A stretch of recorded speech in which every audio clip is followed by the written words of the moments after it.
আর কক্সবাজারে এসে বলেন যে বিরোধী দল এই বাজেটে মাদক এবং ধূমপান জাতীয় দ্রব্যের ট্যাক্স বাড়ানো হয়েছে বলে বিরোধী দল তার বিরুদ্ধে প্রতিবাদ করে মিছিল করেছে। মিথ্যা, ভুয়া। ভয় কিসের? কারে ভয় করেন? কারে খুশি করতে চান? কার হয়ে দেশ পরিচালনা করতে চান? যদি 12 কোটি মানুষ এইভাবে কারো হাতে বাংলাদেশ ইজারা দেবে না। দল ফ্যাসিবাদ কায়েম করতে গিয়ে বনে জঙ্গলে আশ্রয় নিয়েছে, খাল বিল নদী নালা দিয়ে পালিয়ে গিয়েছে।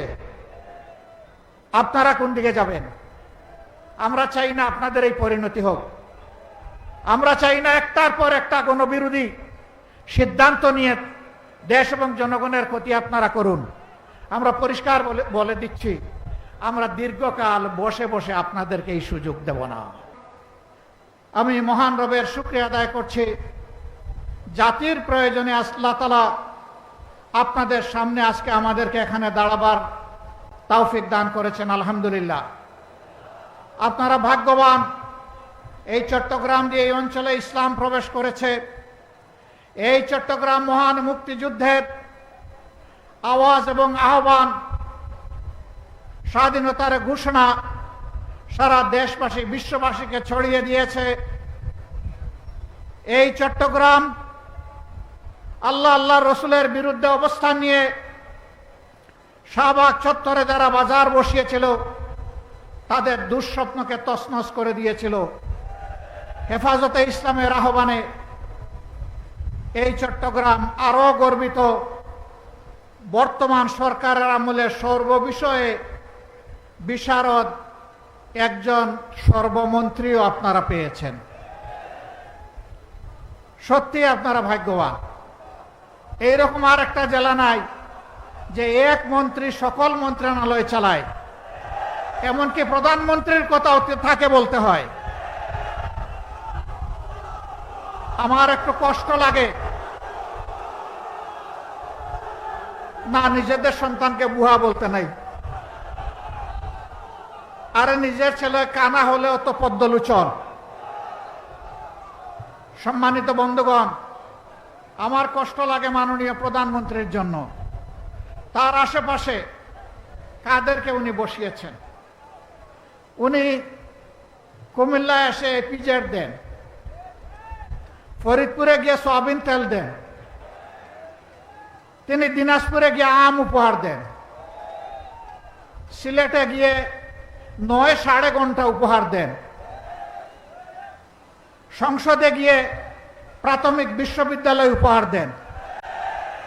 আর কক্সবাজারে এসে বলেন যে বিরোধী দল এই বাজেটে মাদক এবং ধূমপান জাতীয় দ্রব্যের ট্যাক্স বাড়ানো হয়েছে বলে বিরোধী দল তার বিরুদ্ধে প্রতিবাদ করে মিছিল করেছে। মিথ্যা, ভুয়া।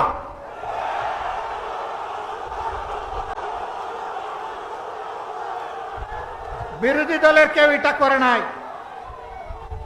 আমার করুণা লাগে। প্রধানমন্ত্রীর এই পদটা রাষ্ট্রীয় পদ, তিনি রাষ্ট্রের প্রধান নির্বাহী।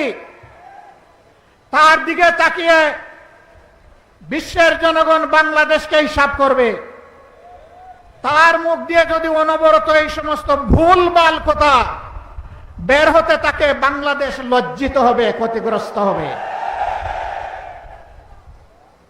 এদেরকে চিহ্নিত করুন। যারা আপনাদেরকে ভুল বুঝাচ্ছে, আপনার সম্মান মানে বাংলাদেশের সম্মান যারা ধ্বংস করছে, এদের ব্যাপারে ব্যবস্থা নিন। নইলে ক্ষতিগ্রস্ত শুধু আপনি হবেন না, গোটা জাতিকে আপনি ক্ষতিগ্রস্ত করবেন। এবারকার বাজেট বিরোধী দল প্রতিক্রিয়া জানাবে, খুবই স্বাভাবিক। এটা গণতন্ত্রের এসেন্স, এটা গণতন্ত্রের সৌন্দর্য। এতে রাগ করার কি আছে? অল্পতে ধৈর্য হারালে 18 কোটি মানুষের দায়িত্ব পালন করবেন কিভাবে? হ্যাঁ, জনগণ সমর্থন দিবে, প্রশংসা করবে। জনগণ যখন দেখবে জন আকাঙ্ক্ষা বাস্তবায়নে আপনি এবং আপনার সরকার আন্তরিক। কিন্তু জনগণ যখন দেখবে 70% মানুষের রায়কে আপনারা অপমান অগ্রাহ্য করছেন, জনগণ বসে বসে আঙ্গুল চুষবে না। রায় দিয়েছে জনগণ, মানতে হবে সরকারকে। যে সরকার জনরায় মানে না, সেই সরকার জনগণের সরকার হতে পারে না। সংসদে তারা বলেন তাদের হিসাব অনুযায়ী বিভিন্ন মেকানিজমে সরকারে গিয়ে এখন বলছেন 51% মানুষ তাদেরকে ভোট দিয়ে সরকার গঠনের সুযোগ দিয়েছে। ভালো কথা, কিন্তু 70% মানুষ যে ভোট দিয়ে বলেছে গণভোটের গণরায় মানতে হবে, সেটা মানছেন না কেন? 51% বুঝতে পারলেন, 70% বুঝতে পারেন না? হ্যাঁ, 9 ঘন্টা বললে আসলে হিসাব মিলাইতে সমস্যা হবে। হিসাব মিলানোর জন্য ভালো মানুষ পাশে রাখুন, জাতিকে নেতৃত্ব দেওয়ার জন্য, যাদের অন্তরে দেশপ্রেম আছে, মানবতাবোধ আছে, চরিত্র যাদের উন্নত, যারা চাঁদাবাজদের ঠাঙ্গিদার নয়, তাদেরকে বসান। একজন কুখ্যাত ব্যাংক ডাকাত, তার গাড়িতে চড়ে যারা রিসিপশন নেবে, তাদের দ্বারা আপনার সরকার বাংলাদেশের জনগণকে কিছু দিতে পারবে না। প্রিয় দেশবাসী, আমরা চেয়েছিলাম জনগণের সকল সমস্যার সমাধান সংসদে হোক। সরকার চায়নি, আমাদেরকে তারা ঠেলে দিয়েছে জনগণের কাতারে।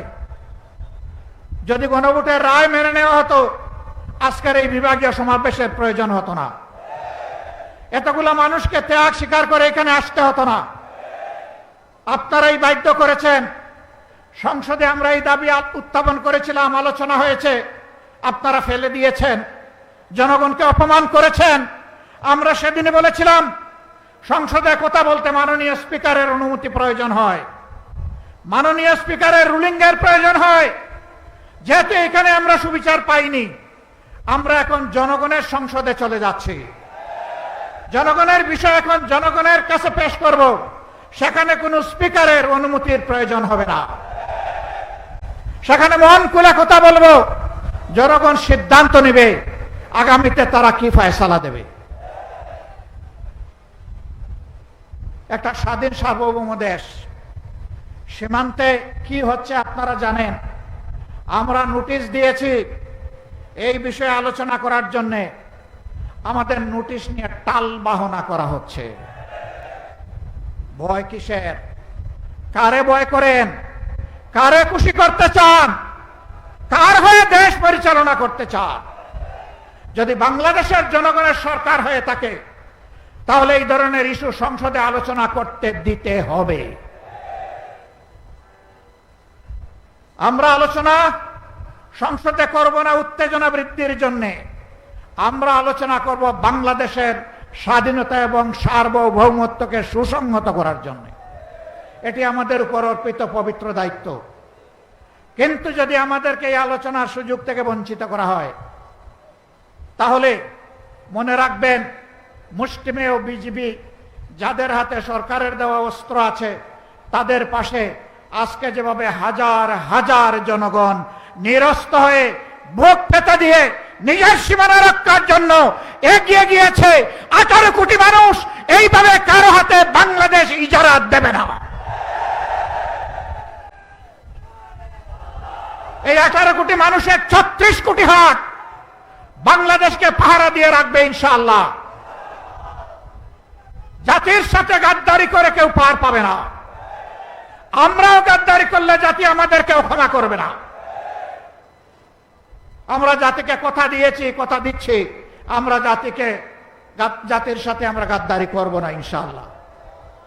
জীবনের বিনিময় হলেও আমাদের দেওয়া কথা আমরা রক্ষা করব। সম্মানিত বন্ধুগণ, জনগণ আশা করেছিল ইন্টারিম গভর্নমেন্টের পরে নির্বাচন হয়েছে, নির্বাচিত সরকার আসলে চাঁদাবাজি বন্ধ হবে। বাংলাদেশের কোন জায়গায় চাঁদাবাজি বন্ধ হয় নাই, হয়তোবা চিটাগাঙ্গে বন্ধ হয়ে গেছে। চাঁদাবাজি এখানে চালু আছে। রেট কি বেড়েছে না কমেছে? এই চাঁদাবাজ কারা জনগণ কি জানে না? জনগণ কি চিনে না? মাননীয় প্রধানমন্ত্রী, চাঁদাবাজকে আপনি সামাল দিন। আপনি কথা দিয়েছিলেন আপনি ক্ষমতায় আসলে দুর্নীতির টুটি চেপে ধরবেন। আমরা দেখতে পাচ্ছি দুর্নীতিকে জাতীয়করণ করা হয়েছে। দুর্নীতি এবং চাঁদাবাজির বিরুদ্ধে কথা বললে কারো যদি মন খারাপ হয়, আমাদের করার কিছুই নাই, বলে যাচ্ছি, বলেই যাব। এবং শুধু বলার মধ্যেই আমরা ক্ষান্ত হব না, আমরা জনগণকে সাথে নিয়ে গণপ্রতিরোধ গড়ে তুলব ইনশাআল্লাহ। আপনারা তৈরি আছেন? আমাদের পরিষ্কার কথা, গণভোটের রায় বাস্তবায়ন করতে হবে। গণভোটের রায় বাস্তবায়ন করতে হবে। গণভোটের রায় বাস্তবায়ন করতে হবে। যদি না করেন তাহলে যেভাবে 96 সালে নিজেরাই শেষ পর্যন্ত কেয়ারটেকার সরকারের বিল নিজেরা এনে পাশ করতে বাধ্য হয়েছিলেন, এই রেফারেন্ডামও বাস্তবায়ন করতে আপনারা বাধ্য হবে। ভালোই ভালোই মেনে নিন। জনগণকে রাজপথে ঠেলে দিবেন না। আমরা শান্তিপূর্ণ গণতান্ত্রিক ধারায় থাকতে চাই, আমাদেরকে থাকতে দিন। আমাদেরকে সুড়সুড়ি দিবেন না। নতুন করে সুড়সুড়ি দেওয়ার কিছু নেই। হুমকি ধমকি দিবেন না। মাঝে মাঝে হুমকি ধমকি দেওয়া হয়, জেলের ভয় দেখানো হয়। ফাঁসিকে যারা তুচ্ছ মনে করে তাদেরকে জেলের ভয় দেখাবেন না। দেশ এবং জনগণের জন্য ফাঁসি বরণ করতে হয় প্রস্তুত। দেশ এবং জনগণের জন্য জীবন দিতে হয় প্রস্তুত। দেশ এবং জনগণের জন্য একবার নয় বারবার জেলে যেতে হয় প্রস্তুত। কিন্তু এই জেলের তালা স্থায়ী নয়, চাবিওয়ালাও স্থায়ী নয়।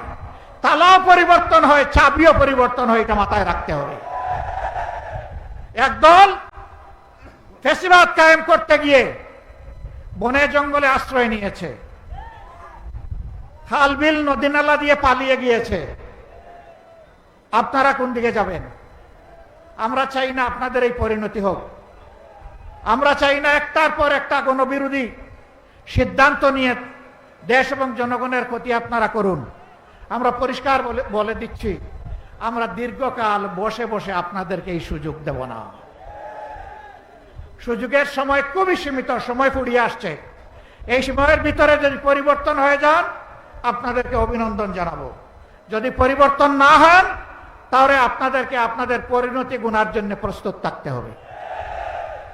চট্টলাবাসী জনাব ডক্টর কর্নেল অলি আহমদ বীর বিক্রম আমার বিবেচনায় বর্তমান চলমান রাজনীতির তিনি হচ্ছেন সবচাইতে বয়োজ্যেষ্ঠ ব্যক্তি। তিনি বলেছেন, দুঃশাসন দুর্নীতির বিরুদ্ধে যদি আরেকটি বিপ্লব করতে হয়, সেটা হবে ইনশাআল্লাহ বীর চট্টলা থেকে। আপনারা সূচনা করতে রাজি আছেন? দেশের জন্য আরেকবার বুক পেতে দিতে রাজি আছেন? আমরাও ঢাকা থেকে আপনাদের সাথে চলে এসে রাজপথে একাকার হয়ে একসাথে দাঁড়িয়ে যাব ইনশাআল্লাহ। সবাইকে ধন্যবাদ। আল্লাহ হাফেজ। বাংলাদেশ জিন্দাবাদ। 11 দলীয় ঐক্য জিন্দাবাদ। আসসালামু আলাইকুম ওয়া রাহমাতুল্লাহ।